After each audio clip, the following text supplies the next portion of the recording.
Ես երևի խոսեմ քրեական գործի նյութերից, որոնք ներկայացվել են դատարան, ինչպես արդեն գործընկերս տեղեկացրեց, 135 հատորից բաղկացած քրեական գործ է ներկայացվել։ Առերևույթ սա կարող է թվալ, թե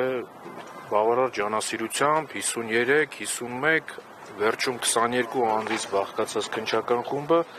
կատարել է բոլոր հնարավոր ապացուցողական գործողությունները Սամվել Կարապետյանի և այլոց մեղադրանքները հիմնավորելու տեսանկյունով, բայց գործի ուսումնասիրությամբ պարզվեց այն, ինչպիսի մտահոգություններ մենք ներկայացրել ենք դատարաններին 10 ամսյա նախաքննության ընթացքում։ Ուրեմն տեսեք, հարցաքննվել են 40 անձ, որոնցից որևէ մեկը Սամվել Կարապետյանին վերագրվող արարքների առնչության վերաբերյալ որևէ փաստական տվյալ չի տվել։ Կատարվել են 81 զննության արձանագրություններ, բացառապես փաստաթղթեր են զնվել, այդ փաստաթղթերից որևիցե մեկում Սամվել Կարապետյանի անունը չի հիշատակվում։ Հիմա նման պայմաններում հմեկով ելույթ ունենալ, ներկայացնել, որ այնտեղ գումարային ահավոր թվեր եւ այլն, որ փողերի լվացման գործընթացն է կազմակերպվել եւ այլն, չգիտեմ, դատալսումները վստահեցնում եմ ձեզ, դրանց բոլորի պատասխանները տալու են, ամեն ինչ պարզվելու է, նաեւ ձեզ հետեւյալը ասեմ, մենք շուրջ 10 ամիս կալանքի ցանկացած նիստի ժամանակ երկարաձգման դատարանին ներկայացրել ենք շուրջ 2 տասնյակ փաստակներ, թե ինչպես են վարույթի հանրային մասնակիցները դատարաններին մոլորեցնում։ Նպատակավորն էր ընդհանուր գործի նյութերի ուսումնասիրության արդյունքները վկայում են մեկ փաստի մասին, որպես փորձառու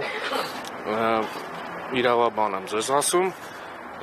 եթե որպես կանոն խափամիջոցը կիրառվում է կալանքը, օրինակ, կիրառվում է վարույթի ընթացքում անձի պատշաճ վարքագիծը ապահովելու նպատակով, այս գործի նյութերի ուսումնասիրությունը վկայում է հակառակի մասին։ Վարույթները, մոտ 10 վարույթ միմյանց միացվել, համատեղ քննվել են բացառապես մեկ նպատակով Սամվել Կարապետյանին ազատությունից զրկելու համար։ Հիմա իհարկե տնային կալանքի տակ է մեր վստահորդը, բայց իր ներազդեցության եւ ինտենսիվության աստիճանով այն որևէ կերպ գրեթե չի զիջում բանտային կալանքին։ Երևի այսքանը, ես վստահեցնում եմ, հիմա հասել ենք հրապարակային դատաքննության փուլ եւ ես կխնդրեմ հանրային մեղադրողներին, այն ինչ որ հեռուստատեսությամբ է լսարանում հնչեցվում, այդ նույն ամեն ինչը հիմնավորել դատալսումների ժամանակ դատարանում։ Կարծում եմ հրապարակային դատաքննությունը բոլոր կասկածների վերաբերյալ այդ վերջակետերը դնելու է իր տեղը։